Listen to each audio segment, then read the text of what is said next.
ഇനി മറ്റൊരു വിഷയം, വയുസ്തളത്തു സലാസു മസ്ഹാത്തിൻ മുൻഖിയത്തിൻ ഫഅക്സറ വലൗ ബിഹജരിൻ ദി ശുഅബിൻ വയുസന്നു ഖത്ഉഹു അലാ വിത്രിൻ. വയുസ്തളത്തു നിബന്ധനയാക്കപ്പെടും, സലാസു മസ്ഹാത്തിൻ 3 തടവലുകൾ ഷർത്താണ്. ഏറ്റവും ചുരുങ്ങിയത് 3 പ്രാവശ്യം കല്ലുകൊണ്ട് ശുദ്ധിയാക്കുകയാണ് എങ്കിൽ, ഒരു കല്ലുകൊണ്ട് ഒറ്റ തടവി പോയാൽ ശുദ്ധിയാവുകയില്ല. മിനിമം 3 പ്രാവശ്യമെങ്കിലും തടവണം. അത് നബി തങ്ങൾ പ്രത്യേകമായി പറഞ്ഞ ഹദീസിൽ തന്നെ വന്നിട്ടുണ്ട്. നബി സൽമാൻ ഫാരിസി റളിയല്ലാഹു പറഞ്ഞ ഹദീസ് ഇമാം മുസ്ലിം ഉദ്ധരിക്കുന്നത് കാണാം. നഹ റസൂലുള്ളാഹി സ്വല്ലല്ലാഹു അലൈഹി വസല്ലം അൻ നസ്തൻജിയ ബിഅഖല്ല മിൻ 3 അഹ്ജാർ. 3 താഴെ എണ്ണമുള്ള കല്ലുകൾ കൊണ്ട് ശുദ്ധീകരിക്കൽ നബി അങ്ങോട്ട് വിലക്കിയിരിക്കുന്നു. 3 താഴെ കല്ലുകൾ കൊണ്ട് ശുദ്ധീകരിക്കൽ നബി ഞങ്ങളെ വിലക്കിയിരിക്കുന്നു എന്ന് സൽമാൻ ഫാരിസി റളിയല്ലാഹു പറഞ്ഞു. ഇമാം മുസ്ലിം റഹിമഹുല്ലാഹ് റിപ്പോർട്ട് ചെയ്തിട്ടുണ്ട്.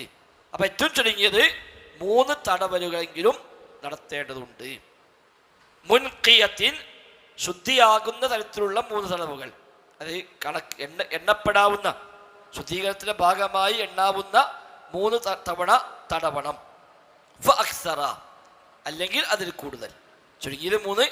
ഇനി 3 കൊണ്ട് ശുദ്ധി ആയില്ല, ഒരാൾ മൂത്രമൊഴിച്ചു, കാട്ടിച്ചു, കല്ലുകൊണ്ടാണ് ശുദ്ധിയാക്കുന്നത്, 3 പ്രാവശ്യം തടവി കഴിഞ്ഞിട്ട് പിന്നെയും മൂത്രത്തിന്റെ അവശിഷ്ടം ബാക്കിയുണ്ട് എങ്കിൽ എത്രയാണോ ശുദ്ധിയാകാൻ വേണ്ടത് അത്രയും തവണ അവൻ തടവേണ്ടതുണ്ട്. അപ്പം 3 ആവാം, അല്ലെങ്കിൽ അതിന് മേൽപ്പെട്ട് എത്ര പ്രാവശ്യം അയാൾക്ക് തടവൽ ആവശ്യമുണ്ടോ അത്രയും തവണ അയാൾ തടവേണ്ടതുണ്ട്. മിനിമം 3 ആകണം എന്നർത്ഥം. ഒറ്റാവണമെന്നുണ്ട്. അടുത്ത് വരുന്നുണ്ട്, വലൗ ബിഹജരിൻ ദൂ ശുഅബിൻ. വലൗ ബിഹജരിൻ ദൂ ശുഅബിൻ, അതിനി വലൗ ബിഹജരിൻ ഒരു കല്ല് കൊണ്ടാണെങ്കിലും ശരി, ദൂ ശുഅബിൻ ശാഖകൾ ഉള്ള ഒരു കല്ല് കൊണ്ടാണെങ്കിലും ശരി. അപ്പോൾ ഒരു കല്ല് അതിന് കുറച്ച് അയിമങ്ങനെ കൊമ്പും ചുള്ളിലേക്ക് നിൽക്കുന്ന പോലെ കുറച്ച് വലിയ കല്ലാണ്. അപ്പോൾ ആ കല്ലിനെ 3 ഭാഗം കൊണ്ട് തടവി, ആ കല്ലിന് ഒരു ഭാഗം കൊണ്ട് അതിന് തടവി, മറ്റേ ഭാഗം കൊണ്ട് പിടി തടവി, അങ്ങനെ 3 തവണ ഒരു കല്ലിൻ്റെ തന്നെ 3 ഭാഗം കൊണ്ട് തടവാൻ മാത്രം വലിയൊരു കല്ലാണ്, അതിന് പറ്റിയ കല്ലാണ് എന്നാലും കുഴപ്പമില്ല. അതിൽ അഭിപ്രായ വ്യത്യാസമുണ്ട്.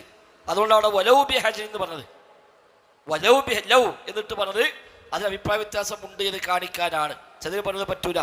കാരണം നേരത്തെ പറഞ്ഞ ഹദീസ് സൽമാൻ ഫാരിസി പറഞ്ഞ 3 കല്ലുകൾ താഴെയുള്ളത് കൊണ്ട് തടവരുത് എന്ന് നബി പറഞ്ഞു എന്ന് പറഞ്ഞ ഹദീസിന്റെ ബാഹ്യാർത്ഥം പരിഗണിച്ചുകൊണ്ട് ചില പണ്ഡിതന്മാർ പറഞ്ഞു ഒരു കല്ലിന്റെ 3 ഭാഗം കൊണ്ട് തടവിയാലും ഒരു കല്ലായിട്ടേ പരിഗണിക്കുകയുള്ളൂ. മറ്റേ ഹദീസിന്റെ ബാഹ്യാർത്ഥ പ്രകാരം അങ്ങനെയാണ്. എന്നാൽ അത് പ്രബലാഭിപ്രായം അതല്ല.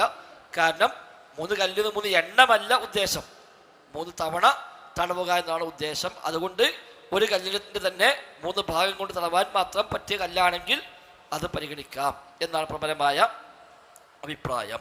അപ്പൊ ചുരുങ്ങിയത് 3 പ്രാവശ്യം തടവുക.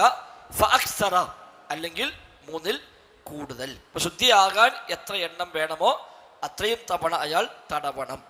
വയുസന്നു ഖത്ഉഹു അലാ വിത്രിൻ. വയുസന്നു സുന്നത്താക്കപ്പെടും, ഖത്ഉഹു ആ തടവൽ അവസാനിപ്പിക്കൽ, അലാ വിത്രിൻ ഒറ്റയിൽ അവസാനിപ്പിക്കലും സുന്നത്താകുന്നു.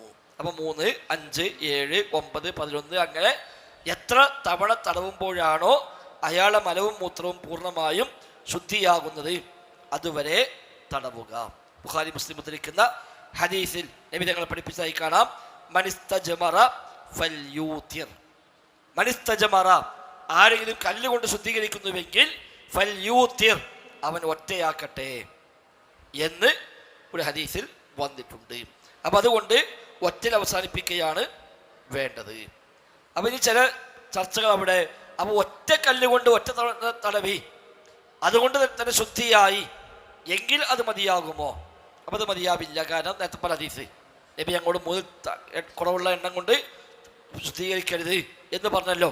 അപ്പം അതുകൊണ്ട് മിനിമം 3 വേണം എന്നാണ് പൊതുവെ സ്വീകരിക്കപ്പെടുന്ന ഒരു അഭിപ്രായമായി കാണുന്നത്.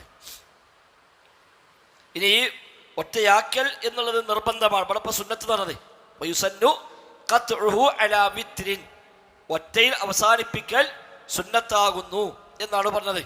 അപ്പൊ അവിടെ പറഞ്ഞ ഹദീസോ മൻ ഇസ്തജ്മറ ഫൽയൂതിർ, കല്ലുകൊണ്ട് ശുദ്ധിയാക്കുന്നുവെങ്കിൽ ഒറ്റയാക്കട്ടെ എന്ന് പറഞ്ഞല്ലോ. അപ്പോൾ ഒറ്റയാക്കട്ടെ എന്ന ഫൽ യൂത്തിർ എന്നത് കൽപ്പനാക്രിയയാണ്. അപ്പോൾ അമ്ര് വുജൂബിനാണ് സാധാരണഗതിയിൽ ഉപയോഗിക്കപ്പെടുക. അപ്പം അങ്ങനെയാണെങ്കിൽ ഒറ്റയാക്കൽ നിർബന്ധം എന്ന് പറയണ്ടേ, സുന്നത്ത് പറഞ്ഞാൽ മതിയോ?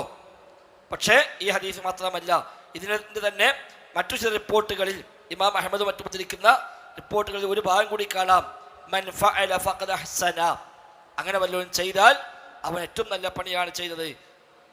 വമൻ ലാ ഫലാ ഹറജ, ഞാൻ ഒറ്റ ആക്കിയില്ലെങ്കിൽ അവന് കുറ്റമൊന്നുമില്ല എന്ന് തന്നെ പ്രത്യേകമായി ഇമാം അഹമ്മദ് റിവായത്തിൽ വന്നിട്ടുമുണ്ട്. അപ്പോൾ പിന്നെ ഒറ്റയാക്കൽ നിർബന്ധമില്ല എന്ന് കിട്ടി. നിർബന്ധമാണെങ്കിൽ അങ്ങനെ പറയില്ലല്ലോ. അപ്പോൾ ഒറ്റയാക്കൽ നിർബന്ധമില്ല, എന്നാൽ ഒറ്റയാക്കൽ നല്ല കാര്യമാണ്, പ്രോത്സാഹിപ്പിക്കപ്പെട്ട കാര്യമാണ്. അതുകൊണ്ട് തന്നെ ആ ഒറ്റയാക്കൽ സുന്നത്താണ് എന്ന് മനസ്സിലാക്കാം. മനിസ്തജ്മറ ഫൽയൂത്തിർ എന്ന ഹദീസ് പ്രകാരം മനിസ്തജ്മറ ഫൽയൂത്തിർ, ശുദ്ധീകരിക്കുന്നുവെങ്കിൽ ഒറ്റയാക്കട്ടെ എന്ന് പറഞ്ഞത് കൊണ്ട് തന്നെ ഒറ്റയിൽ അവസാനിപ്പിക്കുക എന്നുള്ളത് ഏറ്റവും നല്ല സുന്നത്തായൊരു കാര്യമാകുന്നു എന്ന് അതിൽ നിന്ന് മനസ്സിലാക്കാം.